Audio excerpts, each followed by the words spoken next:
ડીસાના 6 ગામોમાં water crisis, ખેતી પશુપાલન પરિવારો આર્થિક સંકટમાં. બનાસકાંઠા જિલ્લાના ધબકતા હૃદય સમાન ડીસા તાલુકાના ગ્રામ્ય વિસ્તારોમાંથી ખેડૂતોની ચિંતા વધારતા જ નહીં પરંતુ કાળજું કંપાવતા સમાચાર સામે આવી રહ્યા છે. તાલુકાના બાઈવાડા, થેરવાડા, જાવલ, વિઠોદર, કોચાસણા અને ફાગુદરા સહિતના અડધો ડઝન ગામોમાં છેલ્લા 10 થી 12 વર્ષથી ભૂગર્ભ જળસ્તર સતત પાતાળમાં જઈ રહ્યા છે.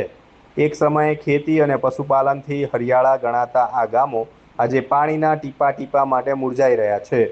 સ્થાનિક ખેડૂતોના જણાવ્યા અનુસાર વર્તમાન સમયમાં પરિસ્થિતિ એટલી હદે વણસી છે કે જમીનમાંથી પાણી મેળવવા માટે 500થી લઈને 700 ફૂટ સુધીના ઊંડા બોર કરવા પડી રહ્યા છે. લાખો રૂપિયાના ખર્ચે આટલી ઊંડાઈએ જવા છતાં મોટાભાગના વિસ્તારોમાં માત્ર કાળું અને ખારું પાણી જ નીકળે છે. આ કેમિકલ યુક્ત કે ખારા પાણીના કારણે પાક બળી જાય છે, જેથી હવે આ પંથકમાં ખેતી કરવી લગભગ અશક્ય બની ગઈ છે. પાણીની કટોકટીની સીધી અને ઘાતકી અસર સ્થાનિક પશુપાલન ઉદ્યોગ પર પડી છે.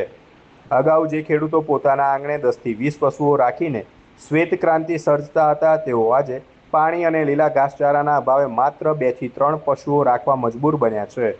આવકના બંને મુખ્ય સ્ત્રોત ખેતી અને દૂધ ઠપ થઈ જતા ગ્રામીણ પરિવારો દેવાના ડુંગર નીચે દબાઈ રહ્યા છે અને જીવન નિર્વાહ ચલાવવો આકરો બન્યો છે.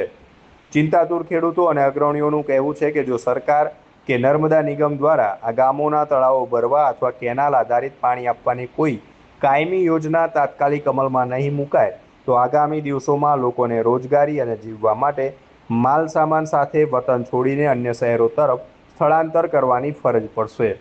હાલ તો આ ભયાનક જળ સંકટને કારણે સમગ્ર પંથકમાં ભારે ફફડાટ અને ચિંતાનો માહોલ છે.